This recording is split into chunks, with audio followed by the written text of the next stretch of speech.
Welcome to our exciting story today. This will be the craziest adventure you've ever seen. How did you find out about this? HMPH, Wanzong's brother, Wanshi, quickly found Mei Ling's house to interrogate her about. In front of Xiaomi, he pressed a hot hairdryer to Mei Ling's leg, making her scream in pain. She had to reveal the uncle's pawn shop. Wanzong sent a goon, who met the knife-wielding blonde. Uncle remained calm. Uncle even pulled out his wallet, telling them to scram. One thug was left stunned by his lightning speed.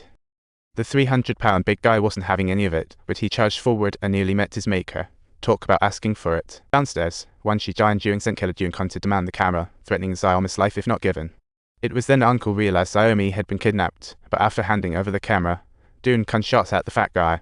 Watching the fat guy get taken out, Uncle didn't even blink. This guy's not an amateur. So, Uncle deliberately left the phone behind, avoiding mentioning Xiaomi, and rushed out, only to find that the gang had already driven off, with Xiaomi's cries for help ringing in his ears.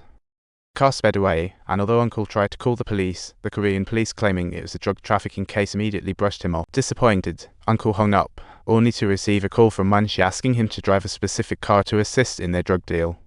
After the deal, they would release Xiaomi and Mei Ling, only to find out that the cargo was meant for the drug lord. Uncle's cool demeanor made the drug lord overly friendly, while Uncle remained icy, placing a bag of powder on the table. He demanded the drug lord release the hostages, leaving the lord confused since he thought had met with a Chinese client, but it was Uncle instead. The drug lord became alert, but Wanshi had already tipped off the police, and the lord didn't even give Wanzong any face over the deal. Hence, the brothers decided to stage a transaction to send the boss to jail, but he swiftly escaped upon the police's arrival.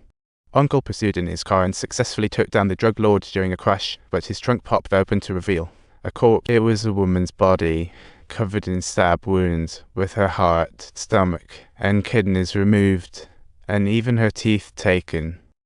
During inspection, it was revealed she was awake when her organs were taken.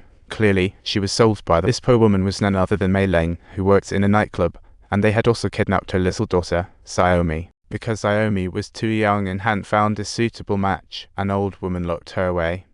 Locked in a small dark room with other kids, all abducted to become a live organ bank. They were all together for everything, living life until they wouldn't starve. Soon, they'd be matched with the client. Seeing Xiaomi in danger, Uncle couldn't hold back any longer and decided to rescue her himself.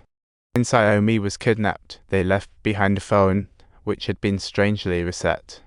This was a trafficker's specialized phone, and Uncle quickly found the seller to inquire about the buyer. Upon sighting Uncle, the seller immediately signaled his unwilling to take action, but despite Uncle seemingly mild and an assuming demeanor, his skills were unexpectedly vicious, almost causing the seller to collapse in a state of terror. The seller quickly fetched Wanshi's contact, running both a nightclub and drugs. 2 for 1. Once inside, Wanshi and Wanzong were completely gone, leaving only the blonde hustling product. Seeing Uncle, the blonde trembled and quickly pulled out a knife, only to be immediately subdued. The blonde pretended to be tough, but couldn't withstand Uncle's severe interrogation, akin to scraping the bone, and immediately disclosed Xiaomi's whereabouts. However, the next second, Duing rushed in to silence him. Uncle ducked into a side room. Duing kept shooting, but it went quiet. When he opened the door, he found a dead woman instead.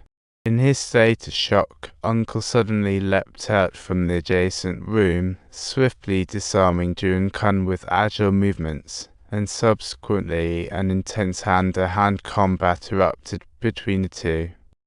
Duing used all his strength, but Uncle still had the upper hand and ended up snatching the deadly weapon.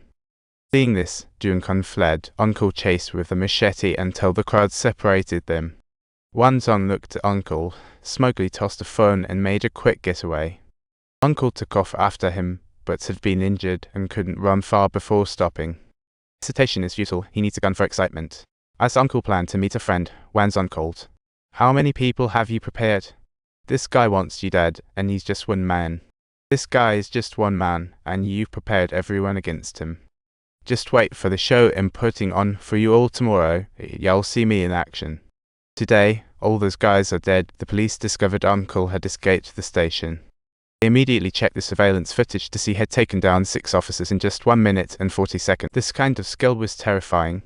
The police rushed to check Uncle's identity, only to find his records were restricted. The police had to apply upwards for access and found out that Uncle was a special agent for the South Korean intelligence agency. Here they executed many assassination missions, particularly in terms of lethality, but mysteriously disappeared a few years ago. This is his first appearance. The case was quickly handed over to intelligence, and he only has one contact: his teammate from his last mission. After that first mission, the teammate retired successfully.